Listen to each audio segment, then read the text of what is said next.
Tu es Seigneur de ce peuple, tu es roi de ce pays.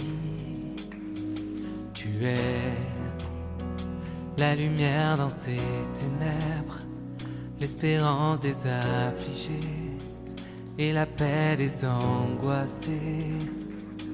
C'est toi. Nul n'est comme notre Dieu. Alors, ça fait un temps qu'on parle des disciplines spirituelles et on va continuer à parler des disciplines spirituelles. Et les disciplines spirituelles, nous avons dit, c'est les chemins de la croissance chrétienne. Ce n'est pas le chemin du salut. Ça suppose que vous êtes déjà sauvé et donc vous voulez grandir comme un enfant de Dieu. On l'a dit ici et dans cette église, on insiste, le salut est un don de Dieu. Nous ne le fabriquons pas, nous ne le créons pas.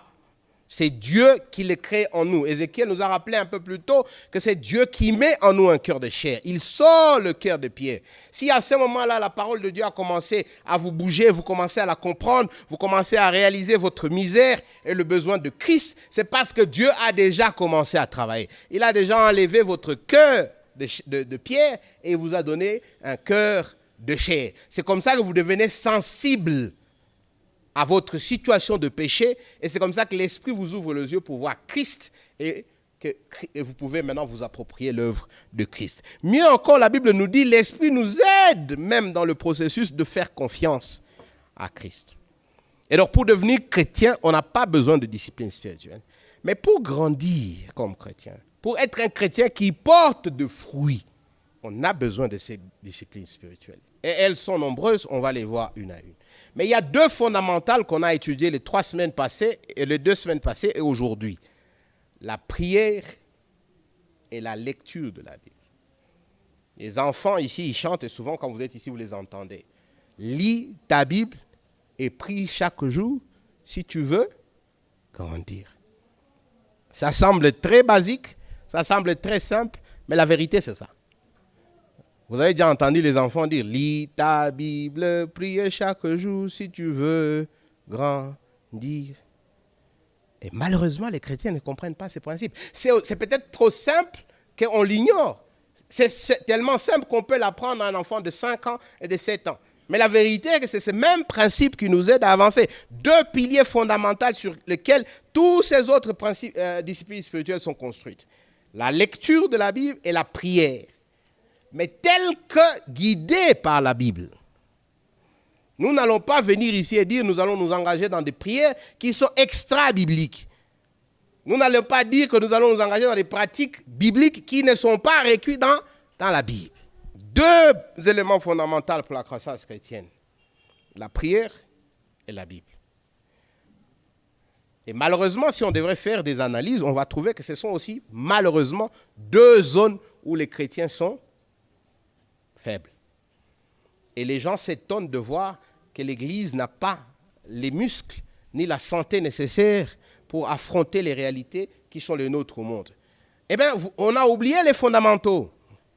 Aujourd'hui, les chrétiens moyens se contentent d'une connaissance biblique de 2e main ou de 3e main. Très peu de chrétiens peuvent te dire qu'ils ont déjà lu la Bible de Genèse à Apocalypse. Très peu encore peuvent te dire qu'ils comprennent le message biblique de Genèse à Apocalypse. Très peu encore peuvent te dire, si j'ai fait tel choix, c'est parce que il y a tel principe biblique et il y a tel principe biblique. Je l'ai lu moi-même, je l'ai compris. Beaucoup, c'est « Ah, le pasteur a dit »,« Ah, le prophète a dit »,« Ah, l'apôtre a dit »,« Ah. » Connaissance de 2e main. Très peu de chrétiens, on a parlé de ça les semaines qui sont passées, très peu de chrétiens peuvent te dire « Écoutez, moi, si je fais ça aujourd'hui, c'est parce que dans la prière, j'ai compris que Dieu voulait que je fasse ça. En lisant ma Bible et en priant, j'ai compris que ça, c'est ce que Dieu veut que je fasse. » Vous avez plutôt des gens qui disent « Non, Moudjakazi, pasteur, il a eu une vision, il a eu un mot pour moi, ndio aliniambia nyo dada nyo kaka nifanye kazi fulani niatumikia pa ». Comme si le Dieu de la Bible avait besoin des intermédiaires autres que Jésus. Comme si vous aussi, vous n'aviez pas accès à ces dieux. Et c'est une des grâces du Nouveau Testament. L'Ancien Testament, souvent, les gens devaient passer par un prêtre, par un médiateur pour accéder à Dieu. Dans le Nouveau Testament, nous avons un accès direct à Dieu parce que nous sommes en Christ. On n'a pas besoin des prophètes. On n'a pas besoin des gens qui voient. On n'a pas besoin de tout ça. Je peux maintenant parler à Dieu. Et je peux maintenant entendre Dieu au travers de sa parole. Je n'ai pas besoin de quelqu'un d'autre. Il est impossible, je dis bien impossible, de grandir dans la foi, d'être ces chrétiens que Dieu veut que vous soyez, si vous omettez ces deux disciplines spirituelles principales, la prière et la lecture de la Bible. J'irai encore plus loin. Il est impossible entre les deux de grandir si vous enlevez la discipline de l'étude et la lecture de la Bible. Impossible. On ne doit pas se faire des illusions. Vous ne pouvez pas grandir en tant que chrétien en dehors de la parole de Dieu. Oubliez ça. Vous pouvez avoir autant de visions, avoir des prophètes qui viennent de partout. Vous ne grandirez pas. Du moins, si on parle de croissance biblique, à l'image de Christ. On va parler de ça ce matin, on parle de la parole.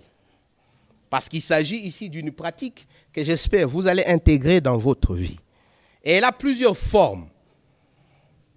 Il y a l'aspect personnel où vous lisez pour vous, vous étudiez pour vous, vous méditez pour vous, vous essayez de pratiquer parce qu'il s'agit d'un aspect personnel entre vous et Dieu. Il y a l'aspect collectif. Comme on est réunis maintenant, on entend la parole ensemble. On est réunis dans les cellules, on entend la parole ensemble. Et on se demande comment est-ce qu'on vit cette parole ensemble. C'est là où vous voyez Colossiens dit « Instruisez-vous les uns les autres ». Et les deux ne doivent pas se remplacer. Il y a la place pour l'individuel et il y a la place pour le collectif. Et les deux doivent aller de pair. Quand on était à l'école primaire, on nous apprenait qu'il y a 3 types d'aliments. Qui ne sait pas les types d'aliments qu'il y a ici? 3 types d'aliments. Les aliments? Pardon? Constructifs, protecteurs et énergétiques. Si vous mangez beaucoup de constructifs sans les protecteurs, docteur, tu veux nous dire ce qui va arriver? Maladie. Vous mangez beaucoup de bonbons sans manger de protéines. Vous mangez beaucoup de sombé sans manger de protéines. J'aime toujours dire ça à ma femme. Ouais, il faut avoir les 3, n'est-ce pas? Et c'est la même chose. Vous devez avoir l'aspect collectif et l'aspect individuel. L'individuel ne compense pas pour le collectif. Et le collectif ne compense pas pour l'individuel. Venir à l'église, aller à la cellule, lire les livres chrétiens, discuter avec d'autres chrétiens de la Bible, ne vous dédouane pas d'avoir un temps personnel de lecture et de prière. Ne vous dédouane pas de rechercher vous aussi la face de Dieu au travers de sa parole. Mais le fait que vous avez du temps de prier, de réfléchir sur la parole, de l'étudier, de la comprendre en privé, ne vous dédouane pas aussi de participer à des rencontres comme ceci pour apprendre de ceux à qui Dieu a donné des talents pour enseigner, pour conduire son église. Vous devez avoir les deux. Il y a des chrétiens, malheureusement, et je les vois ici chez nous, qui sont des chrétiens enfants. Chaque fois, les seuls moments où ils lisent la Bible, c'est quand ils sont à l'église. Les seuls passages qu'ils connaissent dans la Bible, c'est les passages qu'on a enseignés à l'église. Parce que d'ici de la chair, moi, Nicolas, je ne peux pas vous enseigner les 66 livres de la Bible en profondeur. Vous devez balancer votre régime. Vous devez donc avoir aussi un régime à la maison où vous lisez, où vous étudiez. Et pour dire, j'ai dit, cette église pourvoit. Nous avons des formations Explorer la Bible, Appel à la mission, qui vous donnent des outils qui vous aident à cet aspect personnel.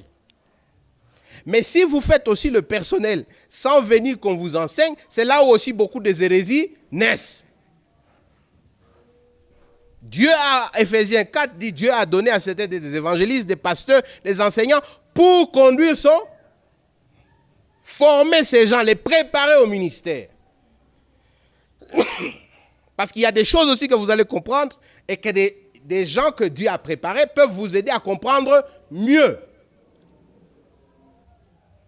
Et donc, vous n'êtes pas un chrétien dépendant, qui dépend seulement des enseignements de l'Église, mais vous n'êtes pas aussi un chrétien qui pense qu'il a le monopole sur l'esprit et que 2000 ans de formation et d'histoire, autre et pas à tout mon second midi. Oubliez, on a besoin de deux. J'espère, moi, ce matin, en quittant ici, que vous allez prendre un engagement à lire votre Bible chaque jour, à l'étudier, à méditer sur la parole de Dieu, à participer dans des réunions chrétiennes pour que vous vous instruisiez les uns et les autres, à pratiquer la parole de Dieu. La première des choses, on va aller dans 2 Timothée chapitre 3, avant de revenir sur Colossiens. 2 Timothée chapitre 3, fondamental dans la doctrine chrétienne de la Bible. Et ce passage résume ce que nous pensons de la parole de Dieu.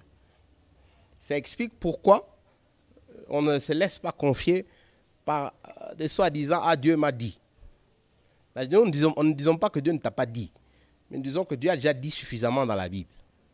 Chapitre 3, 2 Timothée 3, 16. « Toute écriture est inspirée de Dieu et utile pour enseigner, pour convaincre, pour corriger, pour instruire dans la justice, afin que l'homme de Dieu ou la femme de Dieu soit accompli et propre à toute bonne œuvre. » J'aime la Bible parce qu'elle n'est pas très compliquée, des fois, français que tout simple. Allez, verset 17 nous dit afin que, donc il nous donne le but. Il dit toute écriture est inspirée, c'est-à-dire venue de Dieu, donnée par Dieu. Toute écriture a l'esprit de Dieu. C'est ça ce que ça veut dire.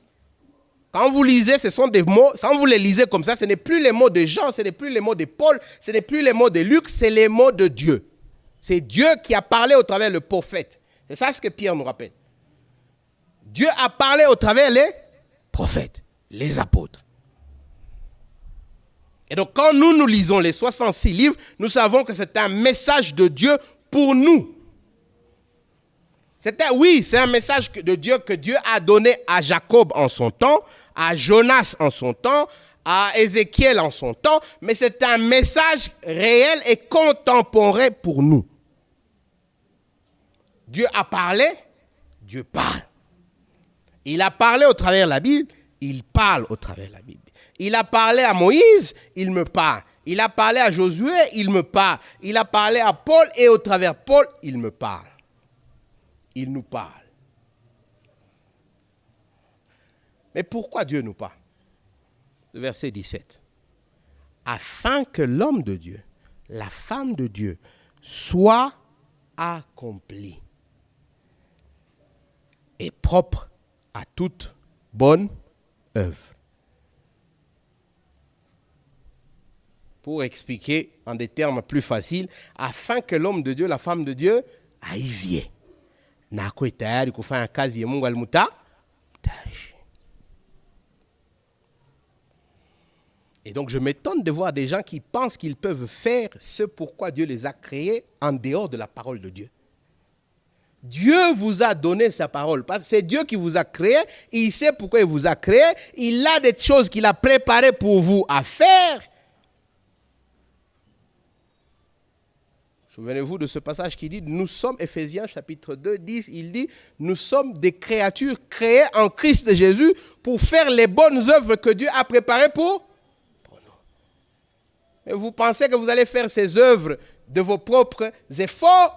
Non, Dieu a donné sa parole pour vous équiper, pour vous mûrir, pour vous donner tout ce dont vous avez besoin pour faire le travail pour lequel il vous a créé.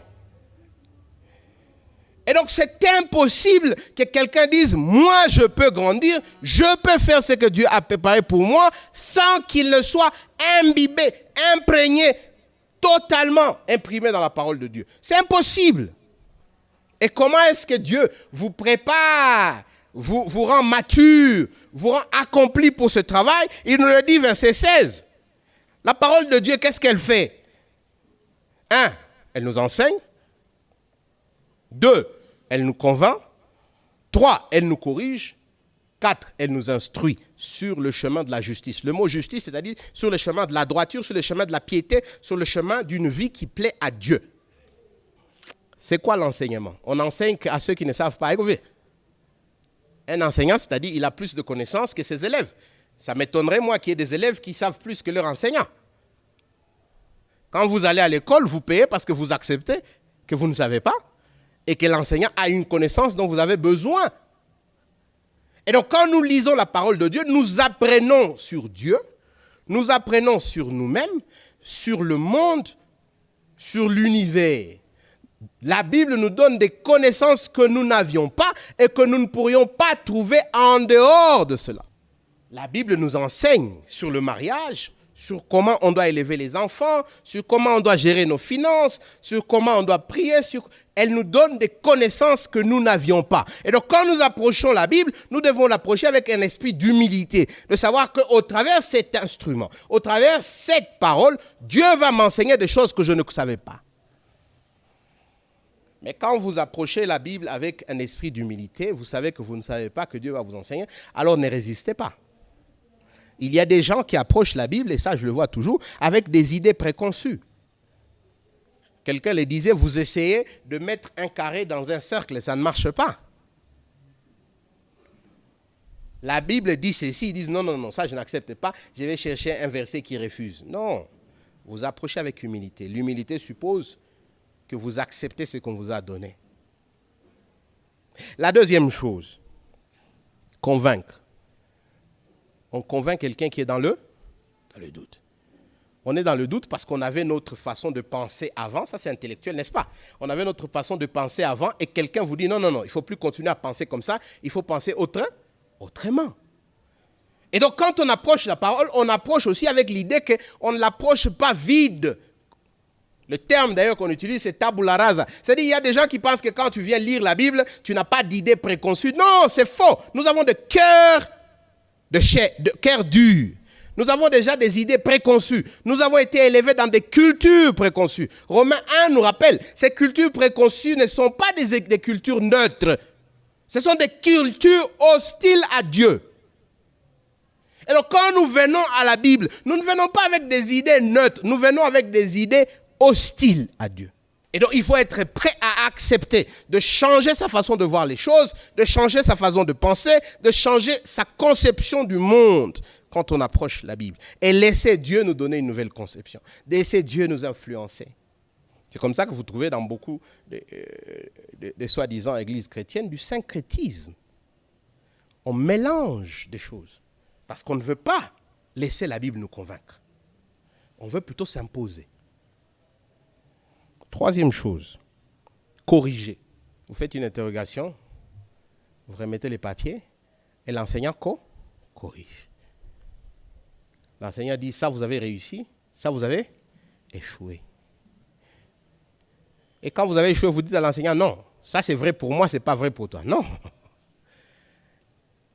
Imaginez un peu, vous écrivez 1 plus 1 égale 5. Et l'enseignant dit, c'est faux. L'enseignant dit, allez, on refait l'exercice. 1 plus 1 égale combien? Vous écrivez encore 5. Quand vous faites ça 4 fois, qu'est-ce que l'enseignant vous dit? Comme vous savez, rentrez alors chez vous, ne restez pas ici, n'est-ce pas? Et donc, quand on approche la Bible, il faut aussi être prêt à accepter qu'il y a des choses où Dieu va vous dire, ça tu as fait pendant longtemps, mais tu ne dois plus continuer à faire ça. Change. On parle ici de la repentance. Et donc, chaque fois qu'on est en train de lire la Bible, on dit, qu'est-ce que Dieu m'enseigne ici? Qu'est-ce que Dieu me demande de penser autrement? Qu'est-ce que Dieu me demande de changer dans mes actions? La Bible, ce n'est pas seulement là. Moi, je vois des gens, la Bible, qui vous a dit que la Bible n'est pas jazz? Ce n'est pas un livre de motivation. Non, c'est vrai, Dieu nous encourage. Mais ce n'est pas un livre de motivation. Rarement tutasikia mtu anasema ewa nisoma Biblia leo na nikasikia kabisa na nihukumu. Ewa il faut niache kwa ça wongo. Si tu regardes les statuts des gens, on partage toujours mon Dieu. Comment on dit ça? Ces Égyptiens que vous voyez, vous ne les verrez plus. Mon Dieu combattra pour vous. Mais je n'ai jamais vu quelqu'un qui dit ne mentez plus. Aimez-vous les uns les autres. N'enviez pas les choses. Si on a qu'à poster à vivre, et c'est dangereux. Ça, je dis, c'est dangereux. Moi, j'observe, écoutez, je le vois aussi dans ma propre vie, mais j'observe et je vois des chrétiens qui ne s'arrêtent pas pour se poser la question, ok, qu'est-ce que Dieu peut être en train de me reprocher maintenant? Comment je corrige ma vie maintenant? Et c'est comme ça que vous avez des chrétiens qui sourient, mais en réalité, ils sont pleins de jalousie, de commérage. Parce que pour eux, la Bible, c'est motivation, Dieu fera, mais ce n'est pas là, tu dérapes, rentre. Et ça demande ici que tu dises à Dieu, pardonne-moi, et que tu te répandes. Le fait de te convaincre, on a commencé par convaincre. Convaincre, c'est-à-dire tu n'as pas encore agi en mal. Tu penses mal, tu n'as pas encore agi. Et la Bible dit non, il ne faut plus penser comme ça. Il faut commencer à penser autrement. Mais corriger, c'est-à-dire tu as même mal agi. Et on dit, rectifie les tirs. Et en dernier lieu, instruire. Instruire, c'est-à-dire comment on doit marcher. La Bible nous dit comment on doit marcher. La Bible ne s'arrête pas seulement à des concepts, à des idées farfelues. Non, la Bible nous donne des exemples. Pas dire, ne mentez pas, n'enviez pas les choses d'autrui. Allez lire le sermon sur la montagne, vous verrez. On vous a dit qu'il ne faut pas tuer. Moi, je vous dis que quand vous êtes en colère, vous avez déjà tué. Vous voulez me dire que la Bible ne dit pas comment on doit marcher? Et en détail. Le problème, c'est qu'on n'aime pas la lire. On n'aime pas ces choses-là. Comment on gère les gens qui nous font du mal? Allez lire Pierre. Dans 1 Pierre et 2 Pierre. Il dit endurer l'injustice au nom de Christ. Ah, c'est pas facile, hein? Nous tous, on aime dire, non, accepter d'endurer l'injustice au nom de Christ. Et tout ça, Dieu l'a mis à notre disposition au travers de sa parole pour nous rendre prêts à son service. Mais la question, c'est est-ce que nous avons accès à cela? Est-ce que nous permettons d'y aller, d'accéder à cette grâce disponible? Et nous avons encore plus de grâce parce que je crois que tout le monde ici peut lire. Comme aussi sur ma français, en ce moment, mais cette grâce que nous avons d'être des lettrés, d'être des gens qui peuvent lire pour nous-mêmes et comprendre. Et pourtant, nous ne l'utilisons pas. Et c'est ce qu'on a vu dans le jardin d'Éden, n'est-ce pas? Le grand problème d'Adam et Ève, c'était quoi? Il y a tout le monde qui a sa théorie. Oh, Adam, il coulera tunda. Oh. Ouais, mais le problème, ce n'était pas dans les tunda. D'ailleurs, il y a des gens qui disent qu'ils ne mangent pas des pommes. Si c'est vous, envoyez-moi toutes les pommes quand vous les avez. Moi, je les mange. Est-ce que le problème n'est les tunda? Pas. Le problème, c'est que Dieu a dit. Et Adam devait suivre. Mais Adam et sa femme n'ont pas gardé la parole de Dieu. C'est ça le problème.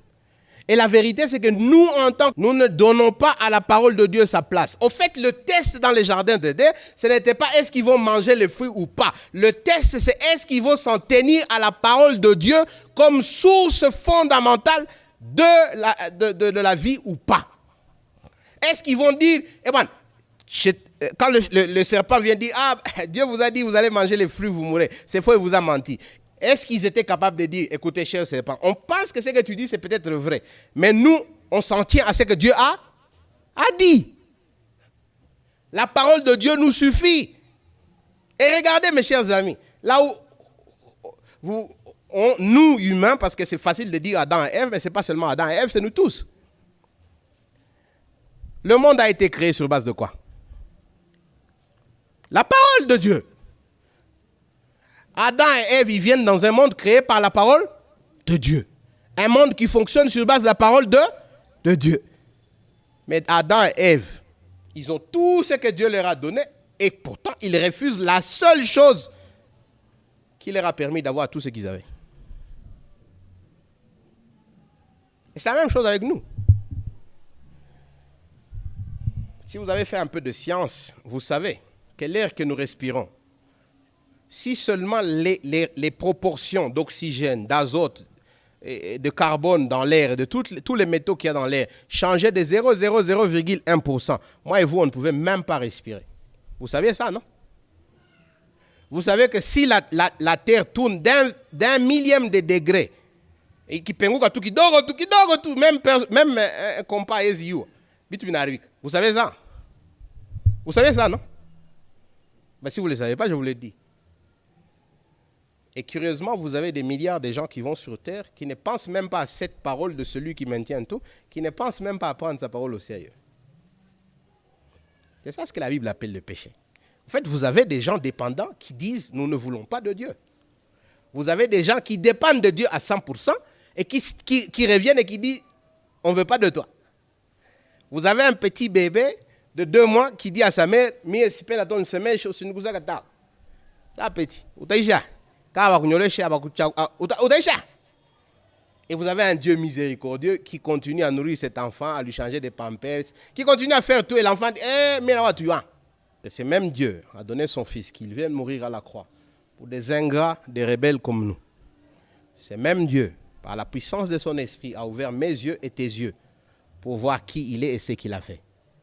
Et ce même Dieu, en plus de nous avoir sauvés, nous donne son esprit et sa parole pour dire « je veux que vous sachiez ce que je pense, je veux que vous sachiez ce que je veux que vous marchiez le long du chemin. Et moi-même, je viens vous aider à le faire. » Et tout ça, nous l'avons parce que nous sommes meilleurs? Non, nous l'avons gratuitement. C'est ce que nous appelons la grâce. Et c'est comme ça que Paul, dans Colossiens chapitre 3, si on peut y aller, il parle à ces chrétiens. Notez l'introduction. Le premier point, c'est cette parole qui accomplit, qui rend accompli, qui nous mûrit, qui nous rend prêts à servir Dieu. Mais aussi, c'est une parole qui reste en nous. Elle n'est pas loin, elle est en nous. Elle est avec nous.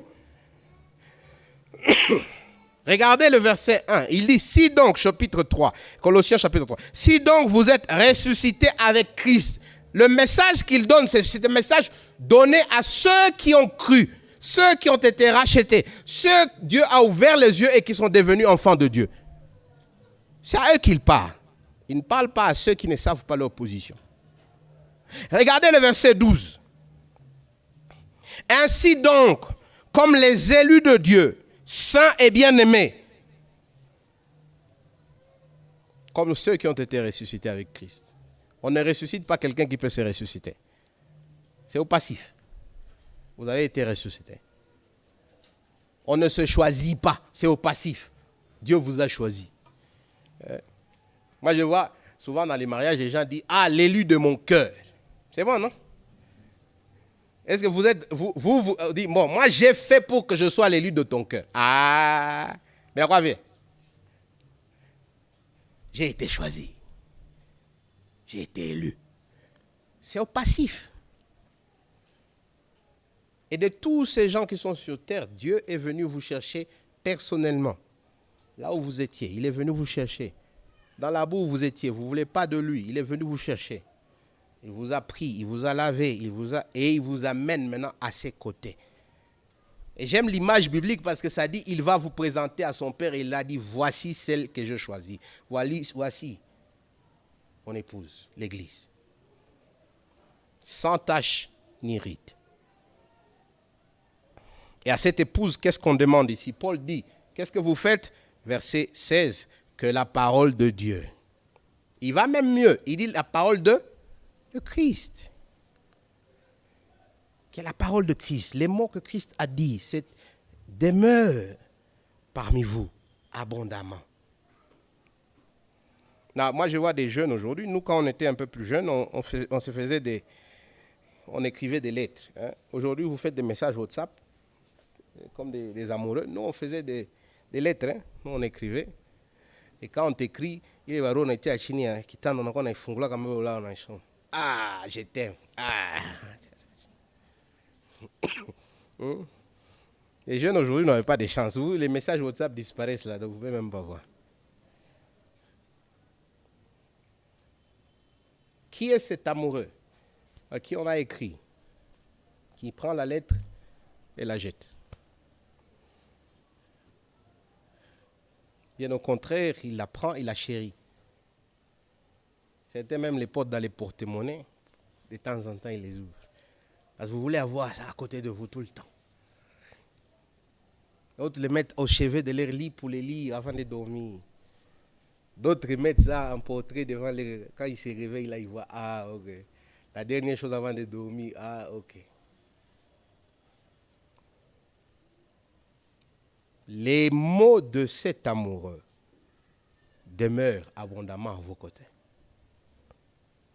Ils sont là, à votre présence, tous les jours, chaque instant. L'image ici que Paul nous donne, c'est l'image même du tabernacle. Le mot tabernacle, c'est ça, le terme. Comme la parole, Jean dit, la parole s'est faite chair.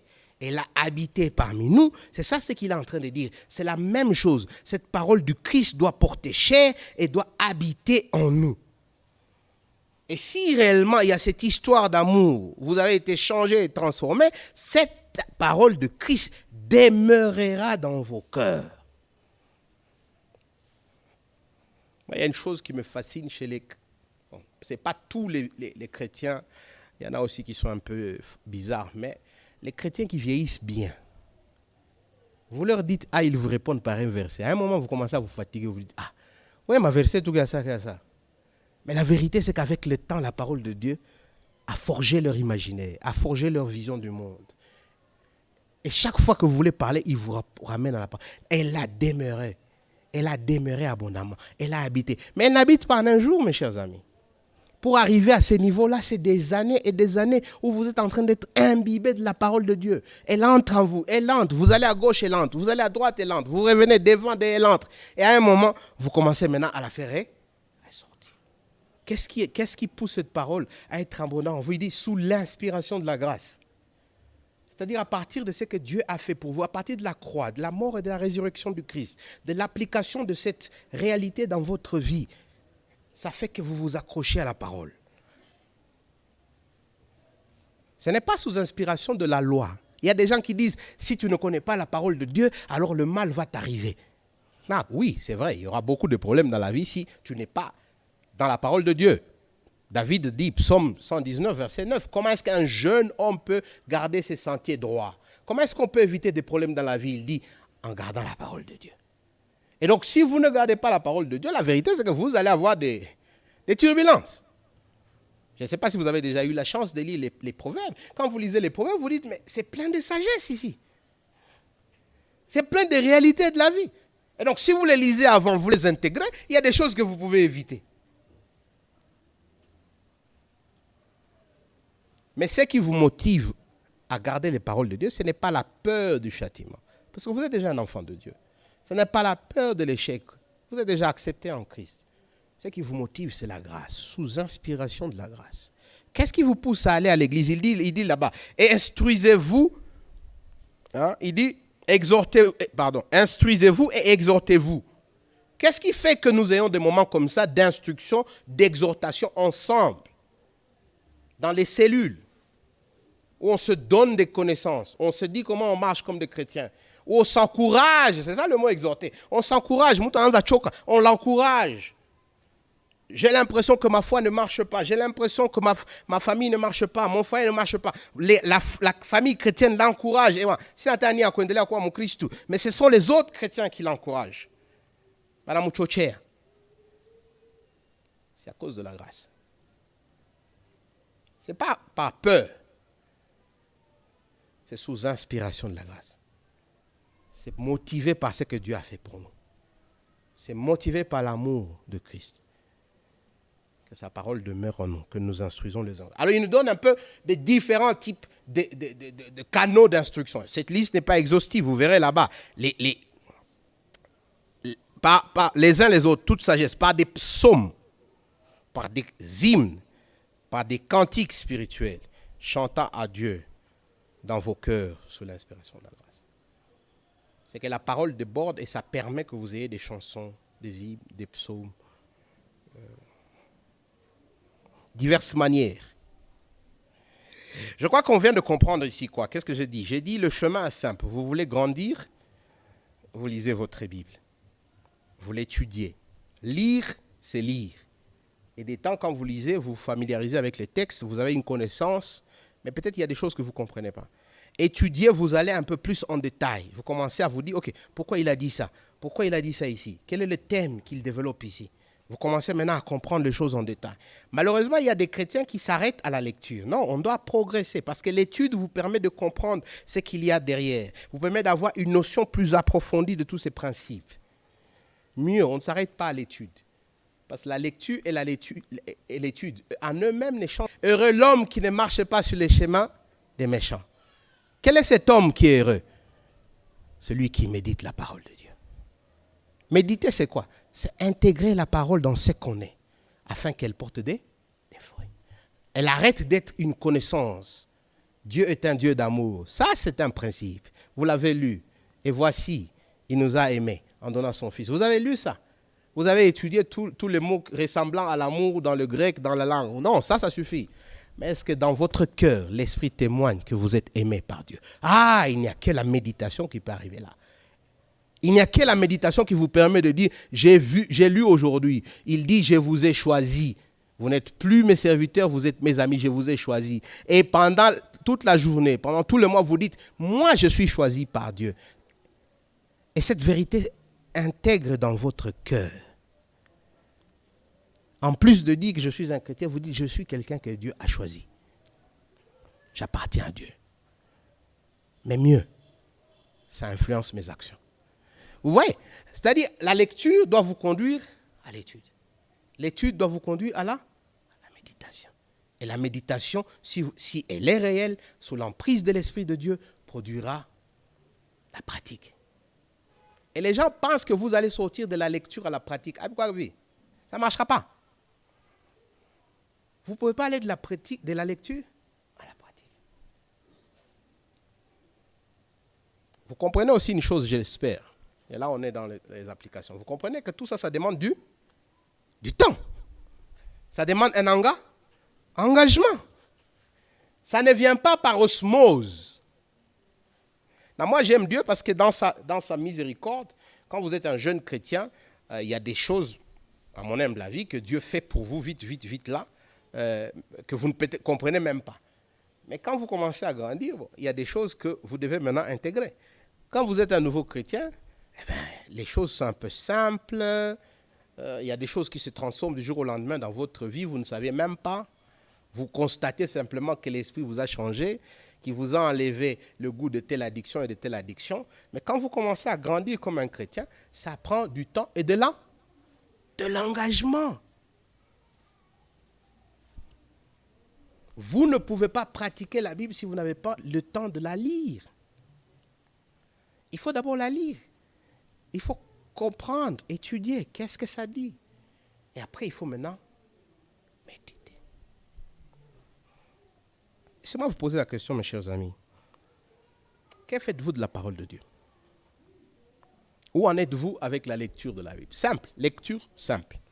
Est-ce que ça vous arrive au moins de donner 5 à 10 minutes chaque jour simplement pour lire? Quand vous avez fini à lire, avant de lire, vous dites, Seigneur, je vais lire ta parole, aide-moi à apprendre tout ce que tu veux. Vous lisez, vous avez compris, vous n'avez pas compris, ce n'est pas un problème, j'ai lu. Et souvent, ce qui se passe, c'est que l'Esprit de Dieu crée des mots qui s'élèvent eux-mêmes du livre. Et vous les captez. Et il y a des chrétiens qui ont des Bibles au chevet de leur lit. Et ces Bibles font des années, sont devenues poussiéreuses. Les seuls moments où ils prennent ces Bibles, c'est quand ils sont dans les problèmes ou quand ils ont peur la nuit. Au nom de Jésus, nous avons des Bibles. Ça, moi, ma pousse tendrait à tout qu'on allait pour que vous connaissiez. Il faut la discipline. Vous dites, dans un 15 minutes, dans un 15 minutes, pour que nous sommes bibliques. Dans un vichama, batu midi, pour que nous sommes bibliques. 5-10 minutes après ton chan.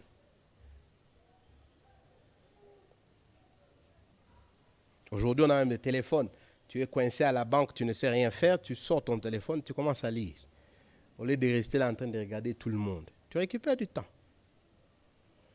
Aujourd'hui, nous avons même la chance d'avoir la technologie qui nous permet d'avoir une Bible audio. Je ne sais pas si vous le saviez. Sur les téléphones, il n'y a pas que les WhatsApp, il y a aussi des Bibles. Et vous pouvez télécharger une Bible audio. Tiens, m'écouter rako. Quand on a kadutu, toke anguba. On va tout m'écouter rako. Et tu peux terminer tous les livres de Marc comme ça. Tu peux terminer tous les petits livres, les épîtres comme ça. Mais les chrétiens doivent s'imbiber. Si nous voulons penser comme Dieu, si nous voulons agir selon le cœur de Dieu, nous devons être imbibés de la parole de Dieu. Si on arrête, on ne parle pas de la lecture. L'étude maintenant. Je pense que pas ça tout le monde. Si on vous demandait combien de livres bibliques vous avez réellement étudiés. Donc on est là, par exemple, Marc, j'ai vraiment étudié Marc chapitre 1, mpaka chapitre 16. Na mimi nazania mimi naelewa kitabu ya Marc. Je comprends l'essence, la quintessence du livre de Marc. Ah oui, il y a un pasteur et tout. Non, c'est pour tout chrétien. Et nous avons la chance, je l'ai dit, nous sommes tous des intellectuels ici. Mettons-nous, dans cette église, nous donnons des outils. Nous avons des formations qui vous aident à être capables de lire pour vous-même et de comprendre quel est le grand message de ce livre, quel est le grand message de ce chapitre. Vous faites même des exercices. Ça permet que demain, quelle personne ne vienne vous tromper. Beaucoup de chrétiens aujourd'hui se laissent tromper parce qu'en fait, ils ne connaissent pas la Bible. Vous avez lu un petit verset ici, vous avez lu un petit verset ici, mais vous ne savez pas les livres de Psaumes. Il dit quoi? Les livres de Deutéronome, il dit quoi? Qui a écrit les livres d'Éphèse? Et il dit quoi? Vous ne savez pas.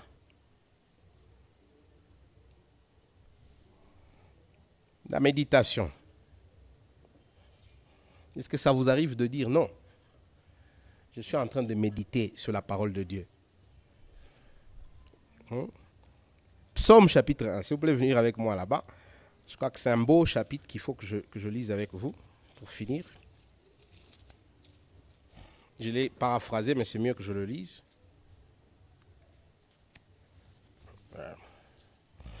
Heureux l'homme qui ne marche pas selon les conseils des méchants, qui ne s'arrête pas sur la voie des pécheurs et qui ne s'assied pas en compagnie des moqueurs, mais qui trouve son plaisir dans la loi de l'Éternel et qui la médite jour et nuit.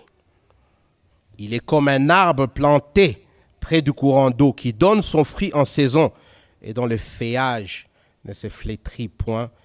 Tout ce qu'il fait lui réussit. Cet homme trouve son plaisir dans la parole de Dieu et il médite. Vous savez, moi et vous, on passe tout notre temps à méditer sur des choses inutiles. Par exemple, comme toi, le Nikanyaga, et je passe tout mon avant-midi en train de me dire Ndamukanyaga na mia. Comme toi, le Tukana, je passe toute ma journée. Ça s'appelle la méditation. Hein? Tout le temps, votre esprit est en train de tourner et vous êtes en train de regarder dans chaque angle ce que vous pouvez faire pour cette personne. Est-ce qu'on ne peut pas remplacer ça avec la parole? La parole de Dieu. Et il y a des petits exercices que vous pouvez faire. Vous pouvez simplement imprimer, quand vous lisez votre Bible et il y a un verset qui sort, vous le prenez, vous le réécrivez avec votre main et vous prenez sur un bout de papier, vous le réécrivez et ce bout de papier, vous le mettez peut-être à côté de votre téléphone, dans votre poche et chaque fois vous le sortez, vous le regardez et vous commencez à penser. Dieu est amour. Est-ce que je crois que Dieu est amour? Oui. Est-ce que je crois que Dieu m'aime? Oui. Est-ce que je crois... Et ainsi de suite. Quelle zone dans ma vie je ne crois pas que Dieu est amour? Et vous passez toute votre journée, toute votre vie, toute votre semaine en train de méditer sur ça. Et puis peut-être la semaine prochaine, vous prenez quelque chose d'autre. Parce que si vous n'êtes pas en train de méditer sur la parole de Dieu, vous n'allez pas l'aimer. Si vous n'aimez pas cette parole, vous allez marcher sur le chemin des Messiens. C'est ça ce qui va se faire. Et enfin, est-ce que vous pouvez dire que vous êtes de ceux qui pratiquent la parole de Dieu? Dans votre vie, quelle est cette chose que vous pouvez dire, ça, j'ai fait comme conséquence de la parole de Dieu? Ça, c'est un principe biblique que j'ai vu et donc je le fais parce que c'est venu de Dieu.